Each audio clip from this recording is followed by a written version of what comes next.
ప్రార్థన చేసుకుందామంటే, మహోన్నతుడు అయిన మా కన్న తండ్రి, తరగతులలో మొదటి దినాన్ని, సభలలో రెండవ దినాన్ని మాకు అనుగ్రహించి నీ విలువైన వాక్కుల చేత నాయన మా బాధ్యతను మరొకసారి జ్ఞాపకం చేసిన గొప్ప తండ్రి, తిరిగి నీ వాక్కులలోనికి వెళ్ళనయింటుండగా కృప చూపించండి. కేవలం మేము నిమిత్త మాత్రలో నాయన కనబడుతున్న మమ్మల్ని మర్చిపోయి వినబడుతున్న ప్రతి మాట నీ మాటగా స్వీకరించే మంచి మనసును మీ పిల్లలకు అనుగ్రహించండి. దీనుణ్ణి బలహీనుణ్ణి నీ ఉన్నతమైన మాటలు నాయన అంతే ఉన్నతంగా చెప్పగలిగే శక్తి సామర్థ్యాలు నాకు అనుగ్రహించమని బ్రతిమలాడుతూ ప్రాధేయపడుతూ క్రీస్తు నామం నీ ప్రార్థన అడిగి వేడుకొనుచున్నాము తండ్రి, ఆమేన్. ప్రేమైన దేవుని వర్లారా, దేవుని మహాకృపను బట్టి, ఆయన ఉన్నతమైన ప్రేమను బట్టి సభలలో రెండవ దినానికి చేరుకున్నాం. అభివృద్ధి ముసుగులో మలినమవుతున్న మానవ జీవితాలు అని, మనిషి ఆలోచనలు ఎదుగుతున్న మనిషి జీవితం మాత్రం దిగజారుడు స్థితిలోనే ఉంది అని కొన్ని సంగతులను గురించి మనం మాట్లాడుకున్నాం. ఒకవైపు అభివృద్ధి పేరుతో ఎన్నో కొత్త వస్తువులు పుట్టుకొస్తున్నా, ప్రతి వస్తువు మనిషిని ఏదో రకంగా చెరపడానికే, అది ఆరోగ్యం కావచ్చు, ఆధ్యాత్మిక జీవితం కావచ్చు, మరొక రకంగా ఈ లోకంలో ఉంటున్న పాపపు మాలిన్యాన్ని తీసుకుని రావటానికే ఈరోజు మనుషుల మధ్యకు ప్రవేశపెట్టబడిందా అని విస్తుపోయే ఎన్నో వింతల విడ్డూరాల విషయాలు పేపర్లో మనం చదువుతున్నప్పుడు దీని వెనక ఇంత జరుగుతుందా అని ఎన్నోసార్లు నిర్ఘాంతపోయే వార్తలను మనం చూసే ఉంటాం. దీని వెనక ఎవరున్నారు అని మనం ఆలోచించగలిగితే, ఈ ముసుగులో ఎవరు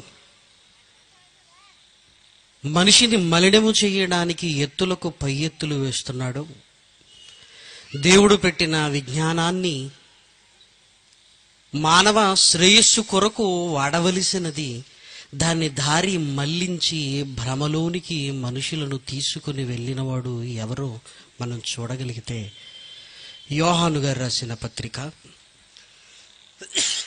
దయచేసి మీ చేతుల్లో ఉంటున్న పరిశుద్ధ గ్రంథాన్ని తెరిచి యోహాను గారు రాసిన మొదటి పత్రిక 4వ అధ్యాయము దయచేసి మీరు చూడండి.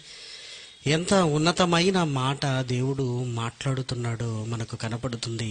6వ వచనం,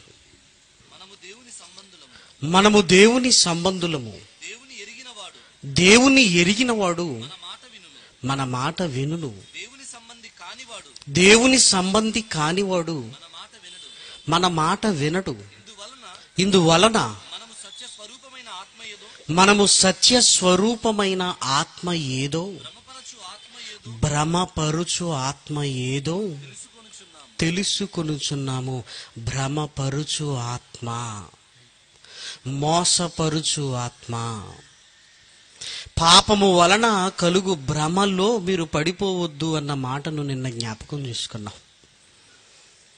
దుష్టుడు ఈరోజు విజ్ఞానాన్ని, దేవుడు మానవ శ్రేయస్సు కొరకు పెట్టిన ప్రతి దాన్ని గాడి తప్పించి దారి మళ్లించి, దేవుడు క్షేమాభివృద్ధి కొరకు చేసిన ప్రతి దానిని మానవ విపత్తు కొరకై మనుషులనే తన పావులుగా వాడుకుంటూ నెమ్మదిగా వినకూడని భయంకరమైన ఘోరాలలోనికి సమాజాన్ని తీసుకుని వెళుతున్నాడు అనటంలో ఎలాంటి సందేహము లేదు. ఈ అభివృద్ధి వెనక దుష్టుడున్నాడు అని, ఈ అభివృద్ధిని దుష్టుడు తన వైపుకు మళ్లించుకుంటున్నాడు అని, తద్వారా కలుగుతున్న ప్రయోజనం కంటే కలగబోయే ప్రమాదాలే ఎక్కువని మహనీయుడైన యేసుక్రీస్తు 2000 సంవత్సరాల క్రితమే సంకేతాలను అందించినట్లుగా మనం చూడగలం. మహనీయుడైన యేసుక్రీస్తు బ్రతికింది చిన్న కాలమైనా, కాలం ఉన్నంత వరకు మనుష్యులు కాలగర్భంలో కలిసిపోయేంత వరకు మరణ చేసుకునే ఉన్నతమైన మాటలు మహోన్నతుడు తెలియజేశాడు. ప్రియమైన వారలారా, చాలా సందర్భాల్లో ఆయన మాటలు మరుగున పడిపోయాయేమో కానీ 2000 సంవత్సరాల క్రితం ఆయన మాట్లాడిన మాటల లోతుల్లోనికి మనం వెళ్ళగలిగితే ఈ అభివృద్ధి చివరికి ఎక్కడి వరకు మనుషులను తీసుకుని వెళుతుందో హెచ్చరిస్తూ, ఒకనాటి సమాజానికి రానున్న సమాజానికి ముందుగానైన సంకేతాలు ఇచ్చినట్లుగా పరిశుద్ధ గ్రంథంలో మనం చూడగలం. దయచేసి ఆ మాటను కూడా మనం చూడగలిగితే మత్తయి గారు రాసిన సువార్త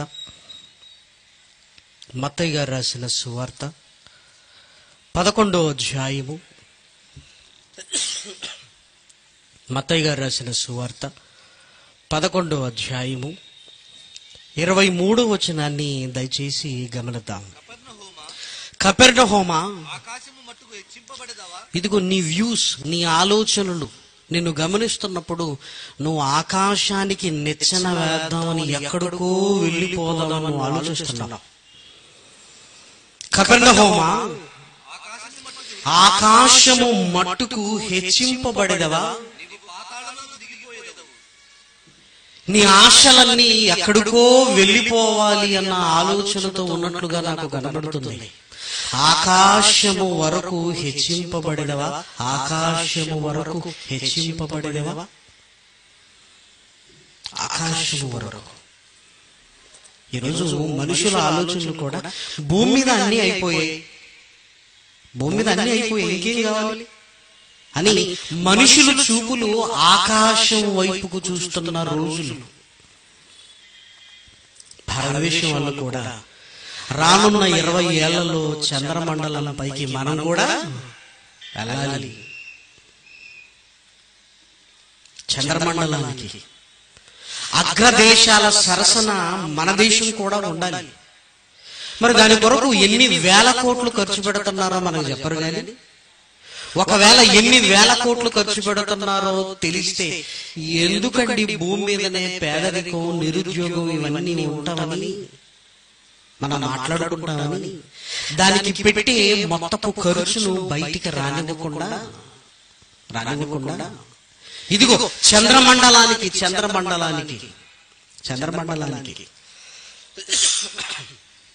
ఏదో 4 రాకెట్లను, 4 ఉపగ్రహాలను కక్షలోనికి దింపేసరికి ఇక ఇదిగో మనం చేయగలిగింది అన్ని చేసేసాం. ఇంకేంటంటే చంద్రమండలం మీదకి వెళ్ళాలి అన్న ఆలోచన. అలానే ప్రపంచ దేశాల పరిస్థితి కూడా చూడగలిగితే భూమి మీద పెత్తనం కొరకు కొట్టుకునే రోజులు పోయి సరిహద్దులు గీసుకుని అప్పుడప్పుడు ఆ సరిహద్దులు దాటుకుంటూ ఇదిగో కొట్లాటలు ఎలాగో జరుగుతున్నా ఇప్పుడు ఆకాశం మీద ఆధిపత్యం కొరకు మనుషులు ఆలోచిస్తున్న కాలం ఇది. అంతరిక్షంలో ఆధిపత్యం, కాలు కూడా నిలపలేని దాని మీద ఆధిపత్యం, నేలను విడిచి సామును చేయలేము అన్నది మర్చిపోయి ఇప్పుడు పెత్తనం దేని గురించి? ఆకాశంలో పెత్తనం. ఎదుగో మీ విమానం మా ఆకాశంలోనికి ఎందుకు వచ్చింది? మా ప్రాంతంలోనికి ఎందుకు వచ్చింది? కూల్చేస్తాం మేము. ఇది మా ఆకాశం.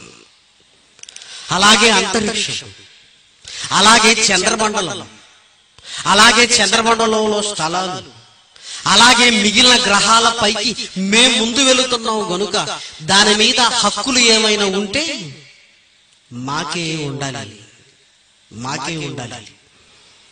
మిగిలిన గ్రహాలలో ఏలియన్స్ ఏవి ఉన్నవి, అవి కూడా సంకేతాలను పంపుతున్నవి. ఇప్పుడు మనం కాపాడాలి ఈ భూమిని. కాబట్టి ఆ సంకేతాలు ఎక్కడి నుంచి వస్తున్నాయో కనుక్కోవాలి. అంటే మరలా 1000 కోట్ల రూపాయలు మాకు ఇవ్వండి, ఆ సంకేతాలు ఏంటో తేలుస్తాం ఒకవేళ ఏలియన్స్ సంకేతాలను ఒకవేళ డీకోడింగ్ మనం చేయగలిగితే వాళ్ళ దగ్గర ఉంటున్న టెక్నాలజీ ముందుగా మాకే సొంతం. అసలు అవి ఉన్నవా? అవి ఒకవేళ ఉంటే, వాళ్ళ దగ్గర ఏదో టెక్నాలజీ ఉంటే, ఆ టెక్నాలజీ మీద ముందే మా ఆధిపత్యం, అది మా సొంతం, మా సొంతం. మనుషుల ఆలోచనలు చూసారా? ఈరోజు పరాకాష్ఠకు చేరుకున్నాం. ఒకరోజు ప్రారంభము కపెర్నహూము ప్రాంతంలో ఉన్న వారి ఆలోచనలు, వారి స్థితిగతులు చూసిన యేసుక్రీస్తు ఆ ప్రారంభంలోనే చెబుతున్నాడు, ఈరోజు పరాకాష్ఠలో మనం ఉన్నాం. మన వారలారా, పరాకాష్ఠలో ఉన్నాం మనం. కపెర్నహూమ ఆకాశము వరకు హెచ్చింపబడదువా? అసలేంటి ఆకాశం వైపుకు అంత ఎత్తుకు ఎదగాలి అన్న ఆలోచనలు ఎందుకు వచ్చాయి? ఎందుకు వచ్చాయి?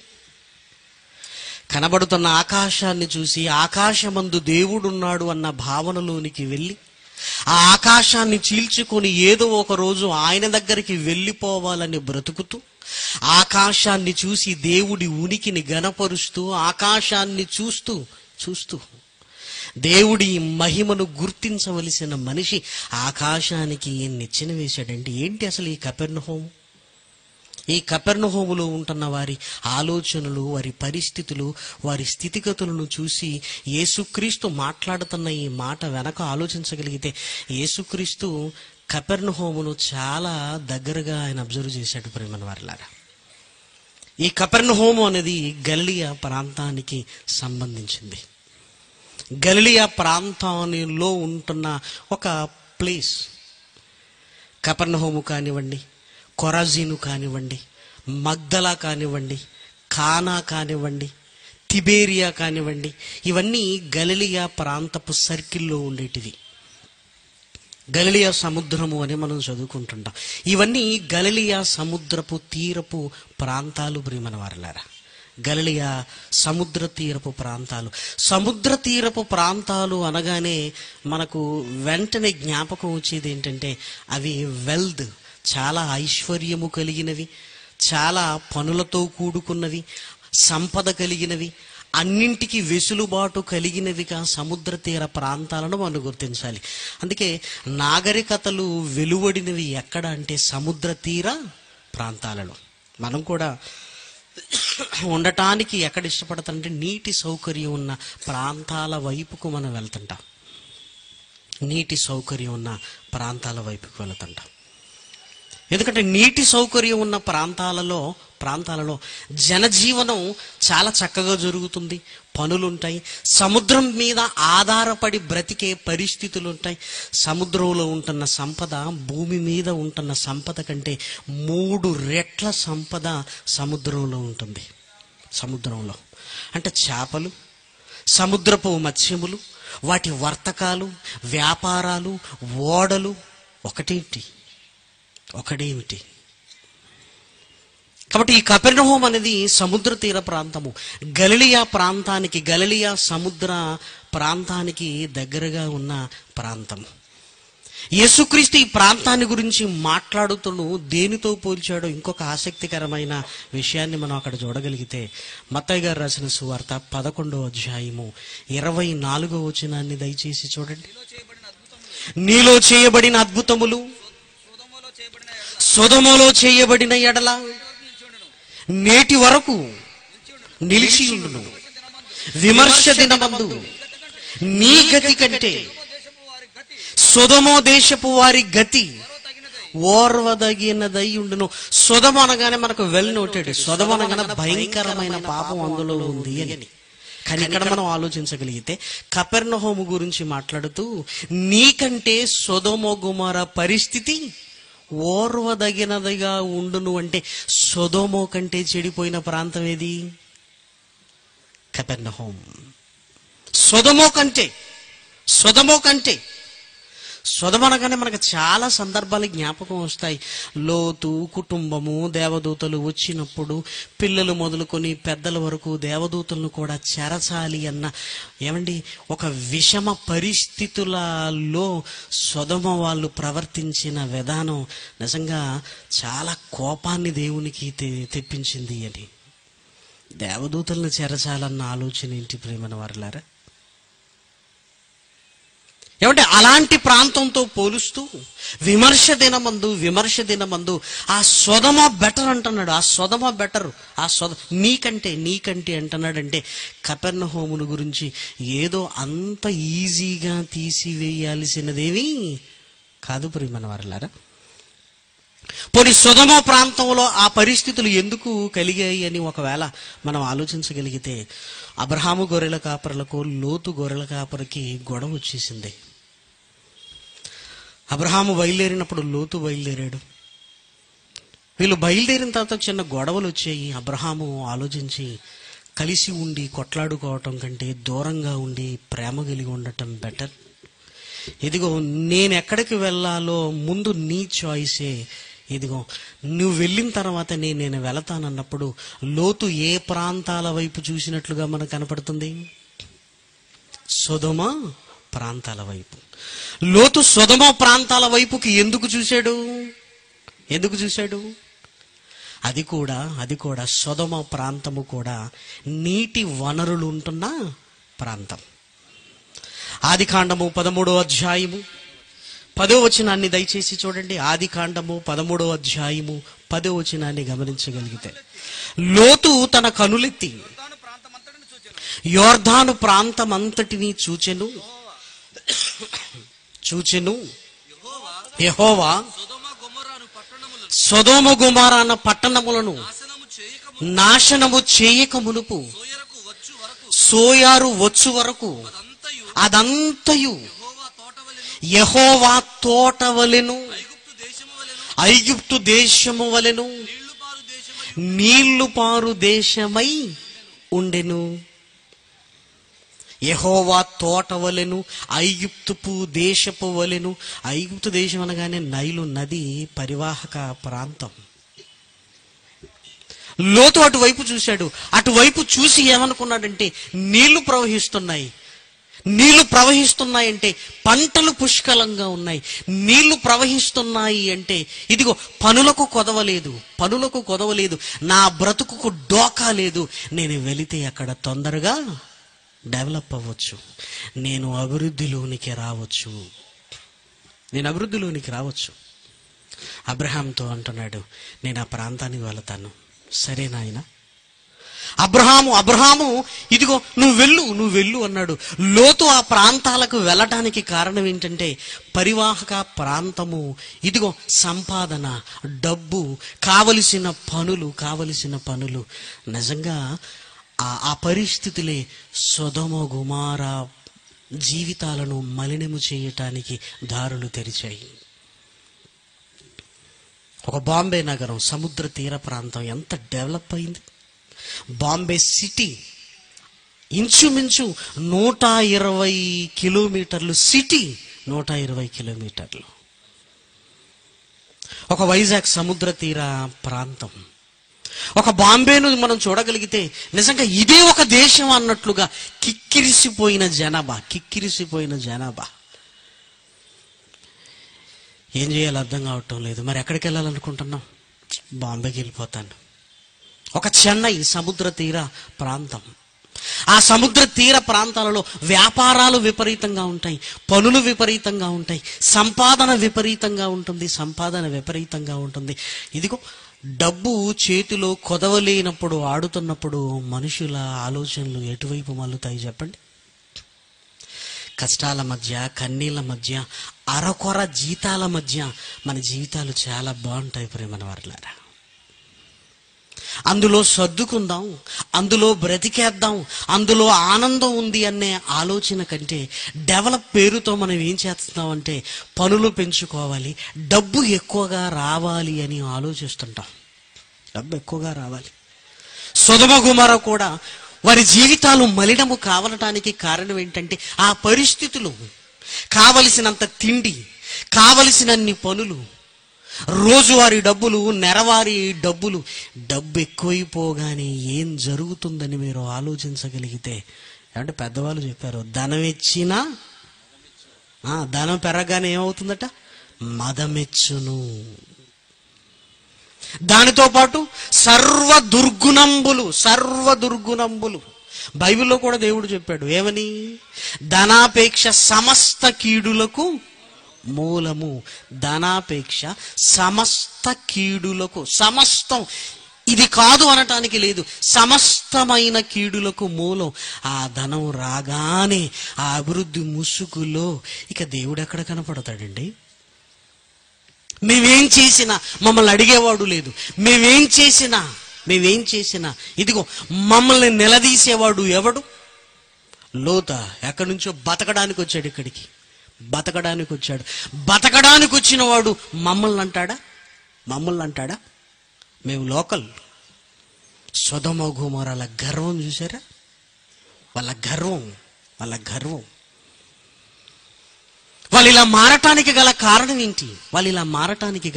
ఏంటి? కూర్చున్న దగ్గరికే, కాళ్ళ దగ్గరికే కావలసినవన్నీ వస్తున్నప్పుడు, ఇదిగో కాళ్ళ దగ్గరికే అన్నీ వస్తే కళ్ళు ఉన్న చోట ఉండవు కదా, కళ్ళుకు నెత్తికెక్కి ఇదిగో ఆ అభివృద్ధి ముసుగులో ఇక మాకు దేవుడెందుకు? ఎంత మలినమైపోయారంటే దేవుడు కాల్చేయాల్సిన దుస్థితికి తెచ్చుకున్నారు అంటే ఏమండి, ఎంత భయంకరమైన పరిస్థితిలో చూడండి. ఒక ముంబై నగరంలో జరగని నేరం అంటూ ఏమీ లేదు. ప్రత్యేకించి నేరాల కొరకే ఒక పేపర్.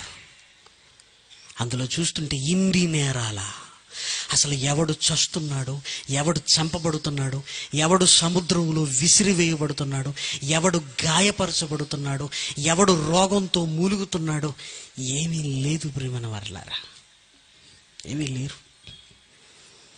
ముంబైకి వెళితే వాళ్ళు చెబుతున్నప్పుడు చాలా ఆశ్చర్యం.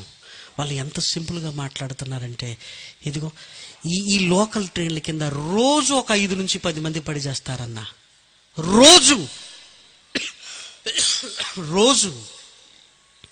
చావటం ఏంటి తమ్ముడు? రోజు చావటం ఏంటి? మరి ఏం చేస్తుంది రైల్వే అంటే నవ్వుతూ ఏమంటున్నారంటే, ఇక్కడ ఎవరిని పట్టించుకోరు. ఎవరు ఉరుకులు ఏంటి? డబ్బు. 20,000 వస్తున్నాయి, 30,000 వస్తున్నాయి, 40,000 వస్తున్నాయి, 50,000 వస్తున్నాయి, 60,000 వస్తున్నాయి. 60,000 వస్తున్నాయి.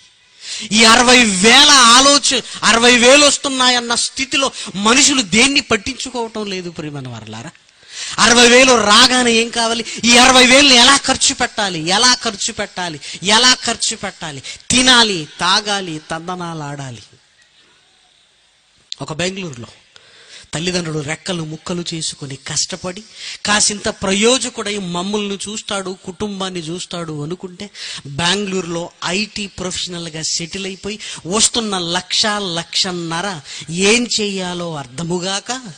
చెయ్యాలో అర్థం కాక ఇదిగో ఈ కాస్ట్లీ ఉద్యోగస్తుల కొరకు కాస్ట్లీ పబ్బులను తెరిచి 12 తర్వాత రండి, మీ ఇష్టం వచ్చినట్టుగా ఊగి పొండి. ముందు డబ్బు సంపాదించాలి. ఆ డబ్బు చేతికొచ్చిన తర్వాత ఏం చెయ్యాలి అన్న ఆలోచనలకు సమాజంలో ఎన్నో ఈరోజు కనపడుతున్నాయి. పబ్బులు అన్న మాట ఒక రోజు విన్నావా?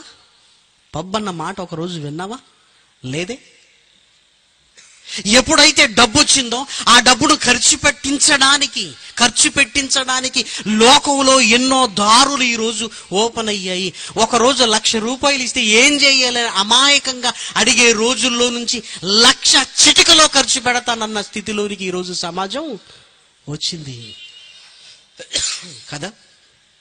ఒకరోజు 10 లక్షలు ఇస్తే ఏం చేస్తావురా అంటే, నేనేం చేసుకుంటాను 10 లక్షలు అనుకునే రోజుల్లో నుంచి 1,00,00,000 రూపాయలైనా ఎగిరివేసి ఖర్చు పెట్టే రోజులు ప్రియమైన వారలారా. కాఫీ తాగితే ఒక హోటల్లో 5,000 రూపాయలట. కాఫీ తాగితే 5,000 రూపాయల? ఏముంది 5,000 రూపాయల కాఫీ? భోజనం చేస్తే 35,000 రూపాయలట. భోజనం చేస్తే అంటే నువ్వు సంపాదించుకొని నా దగ్గరికి రా. ఈరోజు మనిషి గొప్పతనం ఏమనుకుంటున్నాడు తెలుసా? నేను పలాని హోటల్లో భోంచేశాను తెలుసా? నువ్వు తిన్నావు ఎప్పుడన్నా? పలాని హోటల్లో నేను భోంచేశాను తెలుసా? పలాని హోటల్లో. ఈరోజు మనిషి గొప్పతనానికి ఏం మాట్లాడుకుంటున్నాడు తెలుసా? నేను తాగిన కాఫీ 5,000. నేను ఎక్కిన కారు 1,5,00,000 తెలుసా? 1,5,00,000. ఓ పని చేయి, ఫెవికల్ వేసుకుని అక్కడనే కూర్చో. ఇవా వాడు పెళ్లి రోజు వేసుకున్న సూటు 5 కోట్లు. అంటే దీన్ని బట్టి మనకి ఏమర్థం అవుతుంది? సమాజంలో ఒక వర్గం మనిషి ఎలాగో సంపాదనలో పడిపోతున్నాడు, ఆ సంపాదనను ఖర్చు పెట్టించాలంటే ఇదిగో డెవలప్మెంట్ పేరుతో మనం ఏం చెయ్యాలంటే వస్తువులను సమాజంలోనికి దింపాలి.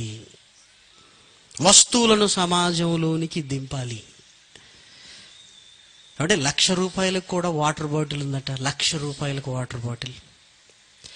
1,00,000 రూపాయలకు నీళ్ళేంటి అంటే మరీ లీటర్ నీళ్ళు ఇవ్వడట, 1/2 లీటరే ఇస్తాడట. ఎందుకురా బాబు అంటే ఇది పసిఫిక్ మహాసముద్రపు అడుగు భాగంలో ఇన్ని వేల కిలోమీటర్ల లోతుకు వెళ్ళి అక్కడి నుంచి తీసుకొచ్చినాయి. నువ్వు తీసావు, నేను చూశానుగా. మరి అంతే కదండి. ఆడ పసిఫిక్లో తీసుకొచ్చాడా లేకపోతే పసిఫిక్ తీసుకొచ్చాడా మనకేం తెలుసు? భలే ఉన్నాయి రంగు. ఈరోజు సంపాదన అనేది నేనేం చేసుకుంటాను అన్న రోజుల్లో నుంచి ఎంతున్నా సరిపోదన్న స్థితిలోనికి వచ్చాం ప్రియమన్న వర్లారా. ఇది డెవలప్మెంట్ అనుకుంటున్నాం. ఇదిగో నెల ఖర్చులండి 30,000 సరిపోవటం లేదండి. ఏం చేస్తాడా 30,000? 40,000 సరిపోవటం లేదండి. మీకు తెలుసో తెలీదో? 50,000 సరిపోవటం లేదండి. మీ తాతని అడిగి చూడు. 5,000కు మిమ్మల్ని పెంచాను రా అంటాడు. ఒక పంట రాగానే సంవత్సరం అంతా మిమ్మల్ని బతికించాను రా అంటాం. మనం మాట్లాడుతున్న మాట ఏంటి? మీ రోజులు వేరు, ఈ రోజులు వెళ్ళి ఇప్పుడు ట్రెండ్ మారింది. మేము డెవలప్డ్, అభివృద్ధి. ఒక సొదొమ గుమొర్రా పరిస్థితి కూడా అదే ప్రియమైన వారలారా. అన్ని కళ్ళ ముందు కనబడుతుండేసరికి శరీరానికి కొవ్వెక్కి ఇక చెయ్యాల్సింది పాపమే అన్నట్లుగా మేము దేనికోసం ఆలోచించవలసిన అవసరత లేదు అని నిజంగా సొదొమ పాపములను దేవుడు కాల్చివేసినప్పుడు దాని పొగ ఎక్కడికి వెళ్ళిందట? ఆకాశమును అంటింది ప్రియమైన వారలారా. ఎంత విషమమైన పరిస్థితులు. ఒక సొదొమ గురించి ఆలోచిస్తున్నప్పుడే అది భయంకరమైంది అని అనుకుంటే, మహనీయుడైన యేసుక్రీస్తు కపెర్నహూము గురించి మాట్లాడుతూ మీకంటే ఆ కపెర్నహూము, మీకంటే ఆ సొదొమ గుమొర్రా పరిస్థితి బెటర్ అంటున్నాడు. అంటే ఏమంటే కపెర్నహూము అంతకంటే భయంకరంగా చెడిపోయింది అని మనం అర్థం చేసుకోవాలి. అంతకంటే భయంకరంగా చెడిపోయిందని మనకు అర్థం కావాలి.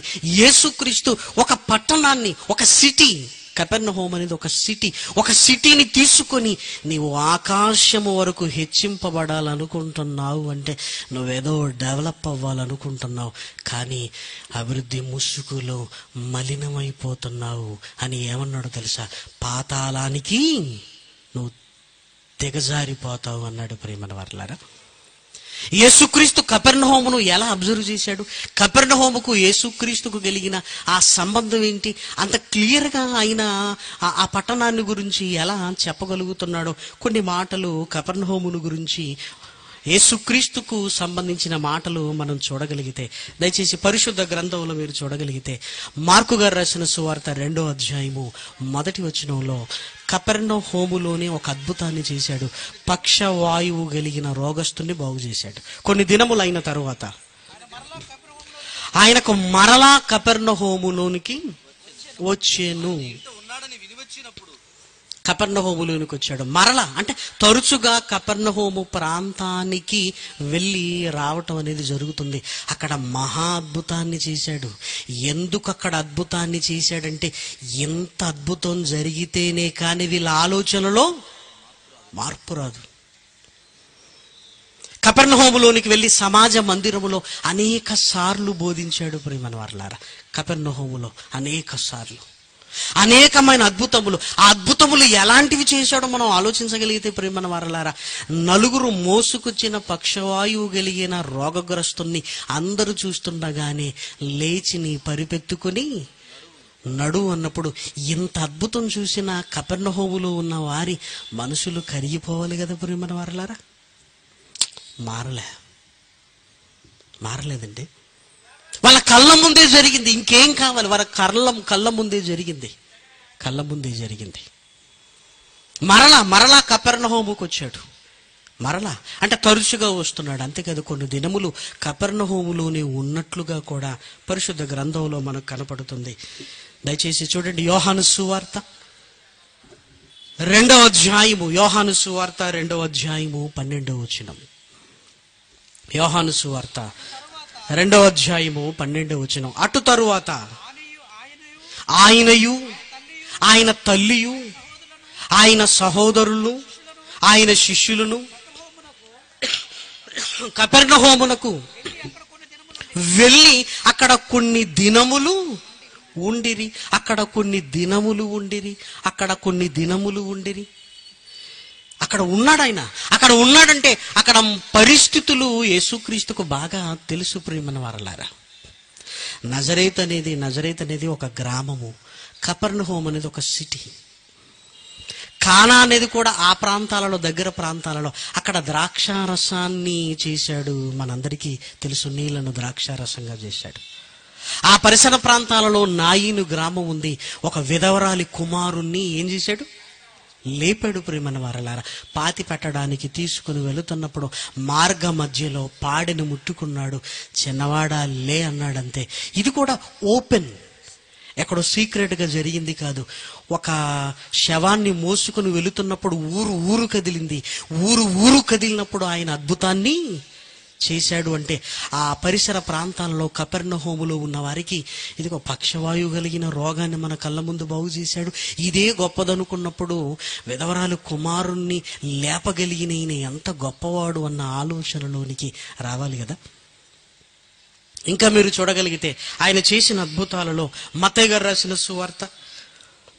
రాసిన సువార్త దయచేసి చూడండి, 8వ అధ్యాయము 5వ వచనం.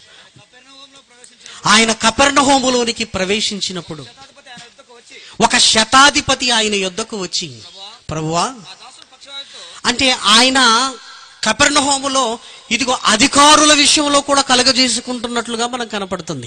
అధికారుల విషయంలో కలగజేసుకున్నట్లుగా కూడా మనకు కనపడుతుంది. యోహాను సువార్త 4వ అధ్యాయం 46వ వచనాన్ని దయచేసి చూడండి. తాను నీళ్లను ద్రాక్షారసముగా చేసిన గలిలయలోనికి కానాకు ఆయన తిరిగి వచ్చెను. అప్పుడు కపెర్నహూములో ఒక ప్రధాని కుమారుడు, ఒక శతాధిపతి విషయంలో ఆయన కలుగజేసుకుంటున్నాడు. ఒక ప్రధాని విషయంలో ఆయన కలుగజేసుకుంటున్నాడు. ప్రధాని కుమారుడు రోగి అయి ఉన్నాడు. ఈ ప్రధాని కూడా ఎలా అంటాడంటే, ఆయన ఏ గంట చెప్పాడు, వీడు ఏ గంట బాగుపడ్డాడని అబ్జర్వేషన్ చేస్తున్నాడంటే, ఈయనకు బాగుపడటం ముఖ్యమా, గంట ముఖ్యమా? ఆయన ఎన్ని గంటలకు చెప్పాడు? 1 గంటకు. వీడు ఎన్ని గంటలకు బాగుపడ్డాడు? 1 గంటకే. అంటే వాళ్ళ ఆలోచన మీరు చూడండి. బాగుపడ్డాడన్న సంతోషం కంటే ఆయన వల్లే బాగుపడ్డాడా అన్న ఓ అనుమానపు వ్యక్తాన్ని చేస్తున్నాడంటే, ఈ కపెర్నహూములో ఉంటున్న వారి మెంటాలిటీ ఏంటి? అసలు అతని మెంటాలిటీ ఏంటి? ఆ గంటకైనా అది నిజమేనా? యేసుక్రీస్తు కపెర్నహూముకు వెళ్ళినప్పుడు యేసుక్రీస్తు దగ్గరకు వచ్చారు. పన్ను వసూలు చేసేవారు. మత్తయి సువార్త 17వ అధ్యాయము 24వ వచనాన్ని దయచేసి చూడండి. వారు కపెర్నహూమునకు వచ్చినప్పుడు 1 షెకెలు అని పన్ను వసూలు చేయువారు పేతురునొద్దకు వచ్చి, మీ బోధకుడు అరశకేలు చెల్లింపడా? అంటే యేసుక్రీస్తును గురించి విని, ఆయన చేసిన అద్భుతాలను గురించి ఆరా తీస్తూ, ఆయన మాటలు వింటున్న అధికారులలో పరిస్థితి మీరు చూడగలిగితే, ఏంటి బాగానే అద్భుతాలు చేస్తాడు కానీ పన్ను కట్టడా? ఆయనని ఇరికించాలి. ఏంటి? ఆయనని ఇరికించాలి. నమ్ముకోవలసిన ఆయన మీదనే బురద చల్లాలి. ఏంటి పన్ను కట్టడా అని పేతురు గారిని టీచ్ చేస్తున్నారు. అంటే ప్రియమైన వారలారా, ఏమండి, అసలు యేసుక్రీస్తు పట్ల కపెర్నహూముకున్న అభిప్రాయం ఏంటి? ఆయన ఎవరు? వడ్లవాని కుమారుడు. ఆయన ఊరు నజరేతు. ఆయన ఇక్కడికి వచ్చి మనం చెబితే వినాలా? ఆయన చెబితే మనం వినాలా? మనకు తెలియదా? ఓ పల్లెటూరులో పుట్టినవాడు ఇక్కడికి వచ్చి ఈరోజు మనకి ఏదో చెబుతున్నాడేంటి? అసలు మన స్థాయి ఏంటి? చూసారా ప్రియమైన వారలారా? మీ బోధకుడు పన్ను కట్టడా? అంటే పన్నులు వసూలు చేయాలి, డెవలప్ అవ్వాలి. వాళ్ళ ఆలోచన ఏంటంటే డబ్బు సంపాదించాలి, తిరుగులేని వాళ్ళుగా ఉండాలి, ఆ డబ్బుతో సుఖాలను అనుభవించాలి, లేనిపోని వాటికి తెర తీయాలి అని. ఇదిగో అప్పటి నుంచే కపెర్నహూములో ఉన్న వారి ఆలోచనలు గమనించాడు. నేనేం చెయ్యాలి? పేతురు, కట్టవయ్యా పన్ను. యేసుక్రీస్తు ఇంటిలోనికి రాగానే వారిని మాట్లాడనివ్వలేదు. పేతురు, మనం కట్టవలసిన అవసరం లేదు, మన స్థితి ఏంటి? అయినా మనం అభ్యంతరం కలిగించొద్దు కదా. ఒకవేళ కట్టకపోతే యేసుక్రీస్తుపై ఎంత అలిగేషన్ చేసేవారు, ఎన్ని సమస్యలను సృష్టించేవాడు. మీ వాడు చెప్తాడు కానీ పన్ను కట్టడండి. అదొక్కటి చాలదా? పన్ను కట్టడండి అని ఆ యేసుక్రీస్తునే ఆయన మాటల్లో అనగదొక్కాలన్న ఆలోచన. ఏమండి, వసూలు చేసే వాళ్ళ ఇంత టీచ్ చేశారంటే వీళ్ళ అధికారులు ఏం మాట్లాడుకొని ఉండాలి? వీళ్ళ అధికారులు అద్భుతం చేశాడా? ఆ అద్భుతాలు ఏముంది? పాత నిబంధన గ్రంథంలో నుంచి మనం చూడటం లేదా? చేశాడో లేదంటే చేసినట్లుగా నటించమని వానికి చెప్పారు. ఏంటండి? నిజంగా ప్రియమైన వారలారా, మాటలు విన్నప్పుడు ప్రశ్నించటం మానేసి ఆలోచించటం మొదలుపెట్టి మారటానికి సిద్ధపడాలే తప్ప, మాటలు వినగానే మనలో ప్రశ్నలు కలుగుతున్నాయంటే నువ్వు ఎప్పటికీ మారవయ్యా.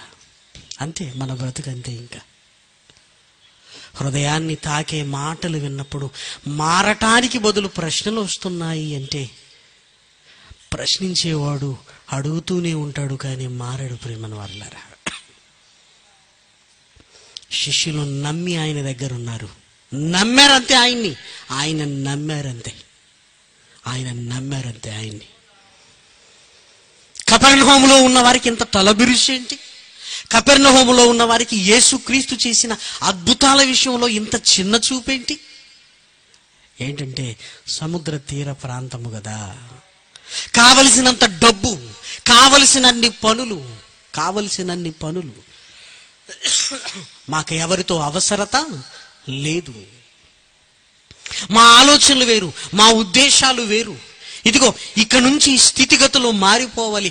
ఒకనాటి సామ్రాజ్యాలను, ఒకనాటి పరిస్థితులను, ఒకనాటి వైభవాలను జ్ఞాపకం చేసుకుంటూ, ఇదిగో ఒకప్పుడు అలా ఉండేది, ఇలా ఉండేది, మరలా ఆ పూర్వ వైభవాన్ని మేము తెచ్చుకోవాలి, ఆ పూర్వ వైభవాన్ని మా కళ్ళ ముందుకు తీసుకొని రావాలి అని ఒక నియంతలలా ఉంటూ, సామాన్యుడు మొదలుకొని ప్రియమైన దేవుని పిల్లలారా, ఇదిగో పెద్దల వరకు ఆ తల బిరుసుతనం చూస్తుంటే మలినమైపోయారు. ప్రేమన వారలారా, అభివృద్ధి ముసుగులో యేసుక్రీస్తును కూడా గ్రహించలేని గుడ్డితనం వచ్చింది. యేసుక్రీస్తు కళ్ళ ముందు కదలాడుతున్నప్పుడు భ్రమపరిచాడు. భ్రమ. ఆయన మెస్సీ అనుకుంటున్నారా? ఈ అద్భుతాలు మోషే చేయలేదా? మోషే కాలములో ఇదిగో లోకంలో ఉన్నవారు చేయలేదా? ఏదైనా తానేదో గొప్పవాడినని చెప్పుకోవడానికి ఇదంతా, ఆయనేదో గొప్పవాడని మన ముందు కనపరుచుకోవడానికి. అయినా నజరేతులో నుంచి మంచిది ఏదైనా వచ్చునా అని నజరేతును గురించి ఆ టాక్ ఉన్నప్పుడు, నజరేతును గురించి అభిప్రాయం ఉన్నప్పుడు నజరేతు పల్లెటూరే అంత చెడిపోయిందంటే ప్రియమైన వారలారా, ఇక కపెర్నహూము గురించి ఏం చెప్పాలి? ఒకరోజు పల్లెటూళ్ళు బాగున్నాయి అనుకునే వాళ్ళం. పల్లెటూరు నుంచి పట్టణాలకు వలస వెళ్ళిన వారు ఇదిగో ఆ అభివృద్ధి ముసుగులో ఈరోజు పల్లెటూళ్ళను కూడా పాడు చేసే సంస్కృతి సిటీ నుంచి పల్లెటూళ్ళకు వచ్చి వాలిపోయింది ప్రియమైన దేవుని పిల్లలారా. ఎందుకు అక్కడ నుంచి దిగుమతి, ఎందుకు డబ్బు వస్తుంది, అక్కడ సంస్కృతి. హైదరాబాద్లోనే దేవాలయానికి వస్తూ నిజంగా విశ్వాసులు అనబడిన వారు వేసుకునే వేషధారణ హైదరాబాద్లో ఇదిగో కనిపించదు ప్రేమన వాళ్ళ. కొన్ని చర్చిలో మనం ముక్కు మీద వేలేసుకోవాలి. ఏంటి దేవాలయానికి ఇలాంటి స్థితిలోనా? ఒకవేళ అడిగామనుకోండి, ఏంటమ్మా ఈ ప్యాంటు, ఏంటి ఈ టీ షర్ట్, ఏంటి ఈ చినిగిపోయింది ఏంటి అన్నారు అనుకోండి. ఇక్కడంతా ఇంతే, ఇది ట్రెండ్, అభివృద్ధి ఇక్కడంతా ఇంతే. ఈ కల్చర్ వేరు, ఇది సిటీ కల్చర్. చివరికి దేవాలయములో కూడా కనీసం నేను ఎక్కడికి వెళుతున్నాను, నా దుస్తులేంటి, నా ప్రవర్తన ఏంటి అనేది కూడా ఈరోజు మనిషి మరిచిపోయి దేవాలయానికి ఎలా వస్తున్నాడంటే బయట ఎలా ఉంటున్నాడో ఒకసారి ఆలోచించండి. బయట ఎలా ఉంటున్నాడు?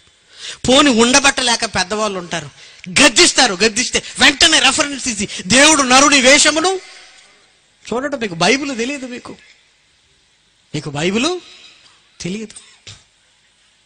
బైబిల్ తెలియదు మీకు. మొండితనము, తనను తాను సమర్థించుకునే స్థితి. ఇక వాడు మారతాడా చెప్పండి ప్రియమైన వారలారా. పైగా మరలా ఇదిగో దేవుడు హృదయాన్ని చూస్తాడు. మీరెందుకు శరీరాలను చూస్తారు? దేవుడు హృదయాన్ని చూస్తాడు. ఆ హృదయం బాగుంటే నువ్వు ఇలాంటి వస్త్రధారణ వేసుకో. అది చెడిపోయింది కనుక ఇలాంటి వస్త్రధారణ. కానీ మాటలు చూడండి. దేవుడికి హృదయం కావాలి. సజీవ యాగంగా నీ శరీరాన్ని కూడా ఆయన కావాలి. నీ అవయవములు నీతి సాధనములుగా వాడబడాలన్న మాటలు జ్ఞాపకానికి రావు.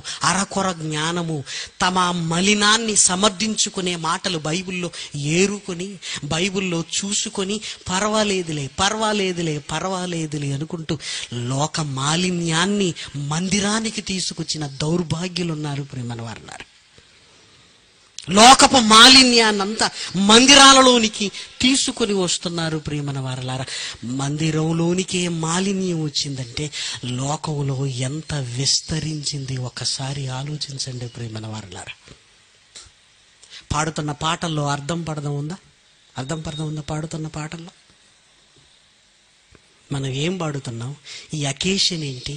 ఈ పాట ద్వారానైనా ఎవరైనా కదిలింపబడతారో అన్న ఆ ఆవేదన, ఆ స్థితి ఎవరిలోనైనా కనపడుతుందా? ఎవరిలోనైనా ఆలోచించండి ప్రియమైన వారలారా. కనపడాలి. మనకే ఇంతుంటే లోకంలో ఉన్నవాడికి ఎంత ఉండాలి?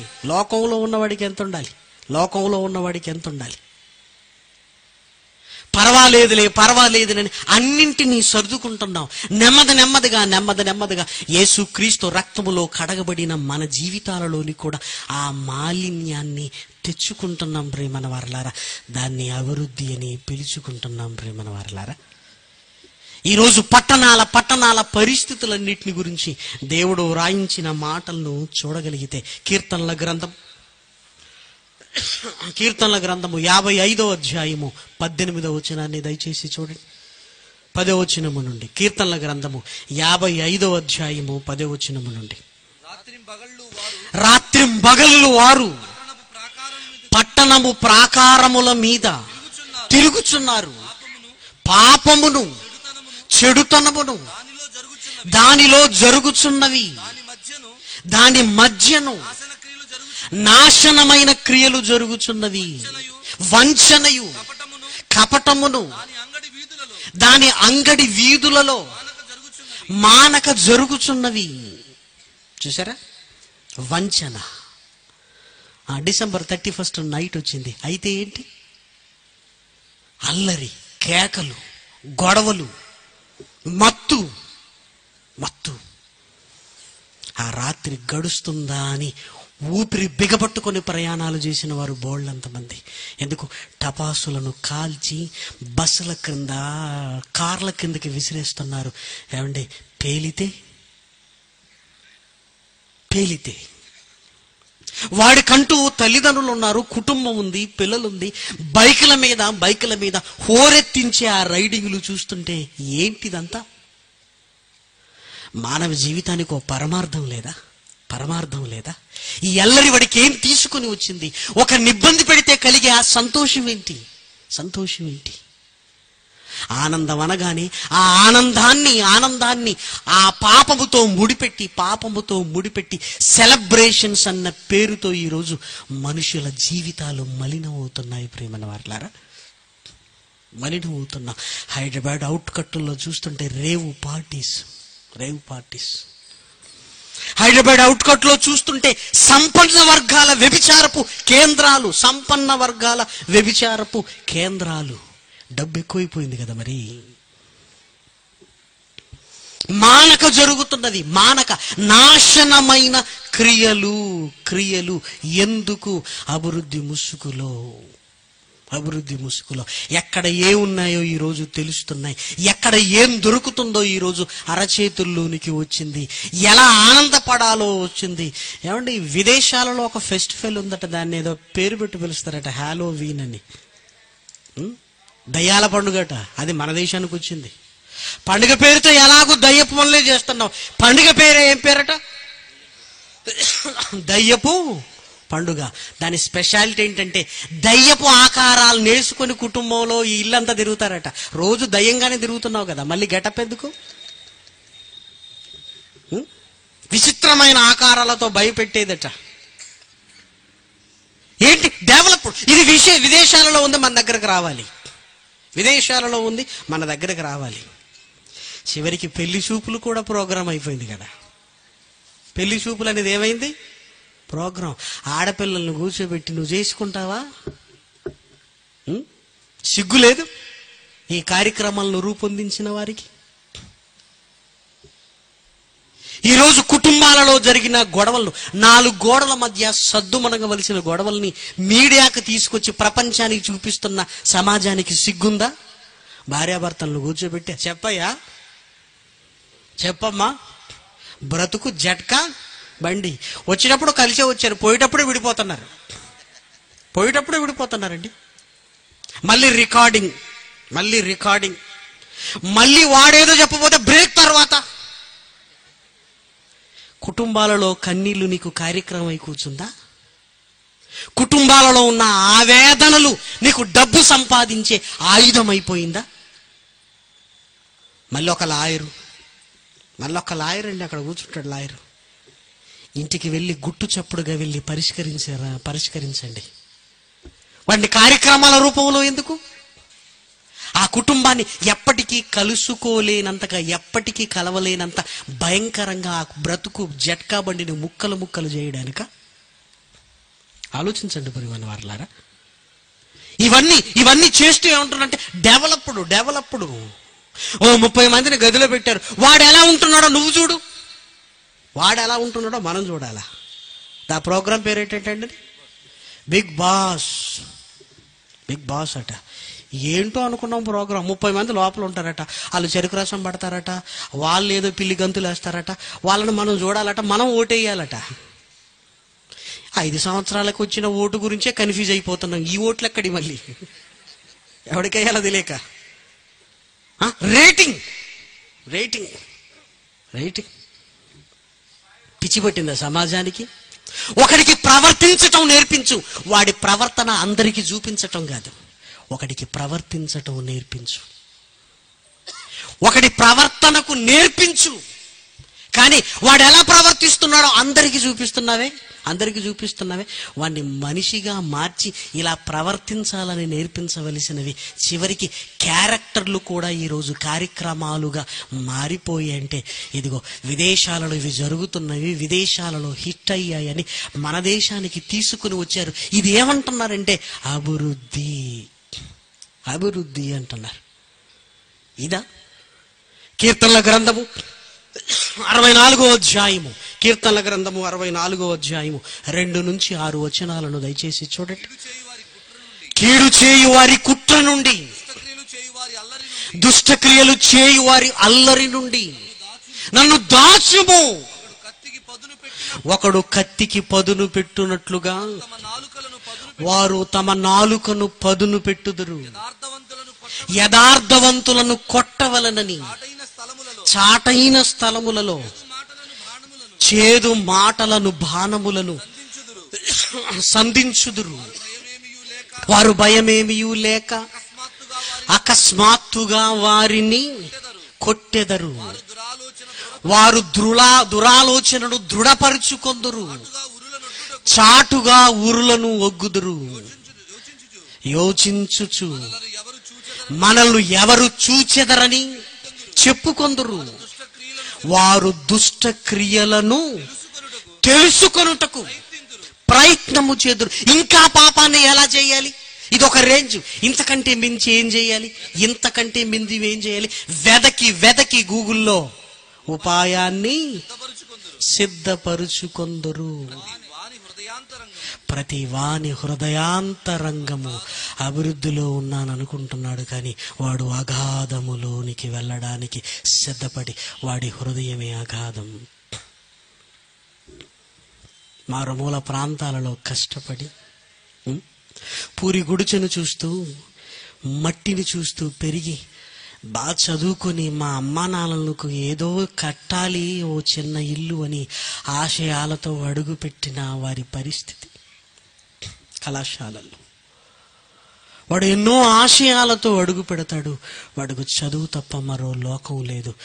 పెట్టబెట్టుకొని అమ్మా నాన్నను విడిచిపెడుతూ కన్నీళ్లను పెట్టుకుంటూ ఒరే బాగా చదువుకోరా అని అమ్మా నాన్న ఆవేదన చెందుతున్నప్పుడు ఆ కన్నీళ్లను మరిచిపోలేని స్థితిలో మధ్యరాత్రి మేలుకొచ్చిన ఆ కన్నీళ్లు జ్ఞాపకం వచ్చి చదువుకుంటున్న వాణ్ణి ఈ టీజింగ్ పేరుతో పెట్టబట్టుకుని కళాశాలకు వెళ్ళినవన్నీ ఇంకో పెట్టెలో పెట్టి ఇంటికి పంపించేశారు. ప్రేమను వారలారా, ర్యాగింగ్. అభివృద్ధి ఇది అభివృద్ధ? పెట్టె పట్టుకుని వెళ్ళిన కొడుకు పెట్టెలోనే వచ్చేసరికి ఆ పేద బతుకులు చితికిపోయి ఆ తల్లిదండ్రులు గుండె కొట్టుకుంటూ ఇక మేము ఎందుకు బతకాలరా, మాకున్న ఆశ నువ్వే రాలిపోతే. ఇదే అభివృద్ధి? ఇది ఆ సిటీలో జరుగుతున్నది. ఆ పేదవాడు ప్రిన్సిపాల్ దగ్గరికి వెళ్ళి నా కొడుకును చంపిన వాళ్ళని పట్టుకోండి అయ్యా అంటే ప్రిన్సిపాల్ ఏం మాట్లాడుతున్నాడు తెలుసా? చచ్చిపోయిన కొడుకు ఎలాగూ తిరిగి రాడు కదా. సిటీలో ఇంతే ఉంటదయ్యా, ఈ కల్చర్ వేరు. వాళ్ళని ఏమీ చేయలేవు. ఆ పేద తల్లిదండ్రులు ఇంటికి వచ్చి ఉరిపోసుకున్నారు. ప్రేమను వర్లారా, మేము ఎవడి కోసం బతకాలి అని. ఇదే అభివృద్ధి? సాటి మనిషిని చంపుకునేటట్టుగా కిరాతకం ఏంటి? ఒకరిని హేళన చేసి వచ్చే ఆనందం ఏంటి? ఒకరిని కొడితే వచ్చే ఆనందం ఏంటి? ఒకడి మీద తప్పుడు ప్రచారం చేస్తే వచ్చే ఆనందం ఏంటి? ఒకడి చెడ్డవాడు అని ఇదిగో చెబితే వచ్చే ఆనందం ఏంటి? ఈరోజు గొడవ వస్తే ఒకరోజు కోర్టులో కలుసుకుందాం అనేవాళ్ళు ఈరోజు యూట్యూబ్లో కలుసుకుందాం. సైకిల్ ట్యూబ్ ఏం కాదు. నువ్వు మాట్లాడు, నేను మాట్లాడతాను. చూసే వాళ్ళందరూ పిచ్చోళ్ళు కావాలి. మన వాళ్ళందరినీ ఏం చేయాలి?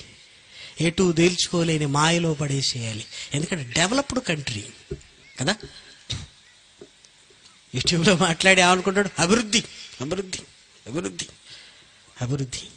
నీ అభివృద్ధి తేటగా కనిపించవలసింది యూట్యూబ్లో కాదయ్యా. నీ మాటలు, నీ ప్రవర్తనలు, నీ విశ్వాసములో, నీ ప్రేమలో నీ ప్రేమలో, నీ పవిత్రతలో, అదే పోగొట్టుకున్న తర్వాత ఏం చేస్తే ఏం లాభం చెప్పు? యూట్యూబ్లో ఎవరో మాట్లాడారు అని క్రైస్తవుల కామెంట్లు చూస్తుంటే బూతులు. క్రైస్తవుడే బూతులు.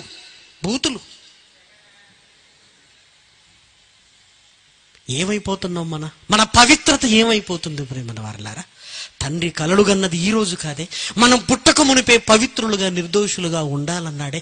నేను ఒక తప్పుడు పని చేస్తే నా పిల్లలు ఇంకెన్ని చేస్తారని ఆ కాలము నుంచి ఈ కాలం వరకు ఇదిగో ఒకప్పుడు పవిత్రుడుగా, ఇప్పుడు పవిత్రుడుగా ఉంటున్న ఆ కన్నతనని చూసైనా మహనీయుడైన యేసుక్రీస్తు భూమి మీదకి వచ్చి 33.5 సంవత్సరాలలో ఏ తప్పు చేయకుండా పవిత్రమైన జీవితంలో ఆయన బతికాడని ఒకవైపు నేర్చుకుంటూ, పాపము చెయ్యలేదు అని చూస్తూ, పాపము చేయకూడదన్న సంగతులు తెలిసినా కూడా ఇంకా ఆ మాయలోనికి వెళుతున్నావంటే నిన్ను భ్రమపరుస్తున్నాడు. నువ్వేదో సేవ చేస్తున్నావు అంటున్నాడు, నువ్వేదో గొప్పవాడు అయిపోతున్నావు అని ఆ భ్రమ కల్పిస్తున్నాడు.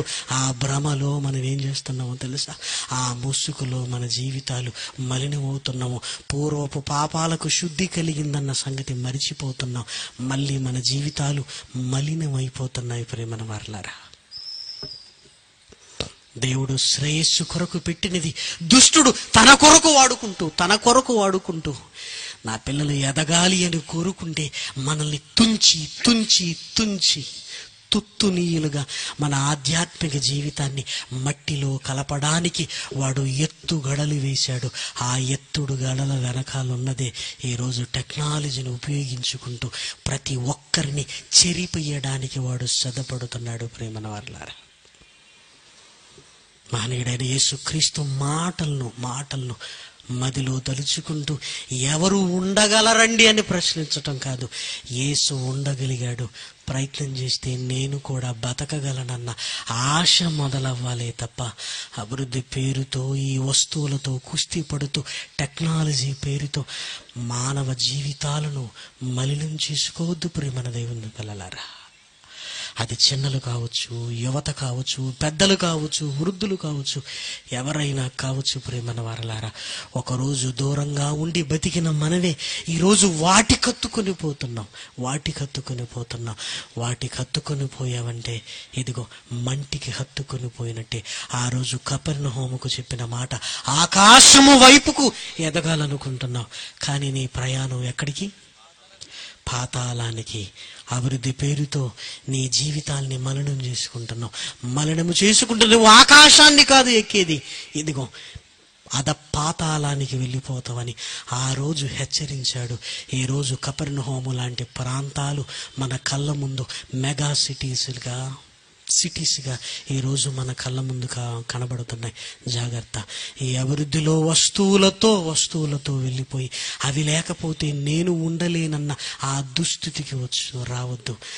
మహనీయుడైన దావీదు అంటున్నాడు, నన్ను దాచవా ఈ స్థితిలో నుంచి? ఈ అభివృద్ధి నాకు వద్దయ్యా, నాకు అభివృద్ధి ఉంది, నేను నీలో గొప్పవాణ్ణి కావాలి, నన్ను దాచయ్యా, నన్ను దాచు. మహనీయుడైన యేసుక్రీస్తు పాప పంకిలమైన నజరేతులో పెరిగిన ఆయన ఎంత పవిత్రుడుగా ప్రపంచాన్ని ఆకర్షించాడో ఒక్కసారి ఆలోచించండి ప్రేమన వారలారా. అభివృద్ధి ముసుగులో దయ్యము దాగి ఉండి మానవ జీవితాలని మలినం చేస్తుంది. మిగిలిన భాగాన్ని రేపు మాట్లాడుకుందాం, ప్రార్థన చేసుకుందాం. మహాగణుడు అయిన మా కన్న తండ్రి, ఎటువైపు వెళుతున్నామో మా గమ్యం ఏ తీరాలకు చేరటానికి నాయన వెళుతుందో బాగున్నాం అనుకుంటున్నాం, కానీ ఎంత భయంకరమైన స్థితిలోనికి జారిపోతున్నామో నీ మాటలను బట్టి భయపడుతున్నాయినా. అభివృద్ధి అనేది నీలో జరగాలి అని నీ మాటలను శిరస వహిస్తూ మా ఆత్మీయ జీవితాన్ని మెరుగుపరుచుకొని నిన్ను హత్తుకొని నీవు లేకపోతే మేము లేవన్న స్థితిలోనికి రాగలిగే ఉన్నతమైన నీ కుమారుడైన యేసుక్రీస్తుకు కలిగిన భక్తిని మాకివ్వమని కోరుకుంటూ రేపటి దినపు తరగతులలోను సభలోను మాకు తోడుగా ఉండమని, దూర ప్రాంతాల నుంచి వచ్చిన మీ పిల్లలందరికీ చక్కటి ఆరోగ్యాలను అనుగ్రహించి విడిచి వచ్చిన కుటుంబాలకు క్షేమాన్ని ఇవ్వమని మిమ్మల్ని కోరుకుంటూ, తండ్రి కష్టపడుతున్న మీ పిల్లలందరికీ నాయన తండ్రి చక్కటి ఆరోగ్యాలను అనుగ్రహించి ఇంకా 2 దినములు కూడా నీ పనిలో బహుబలముగా నీ పిల్లల్ని వాడుకొనమని బ్రతిమలాడుతూ ప్రాధేయపడుతూ క్రీస్తు నామమున ఈ ప్రార్థన అడిగి వేడుకొనుచున్నాము తండ్రి. ఆమేన్. అందరికీ వందనాలు.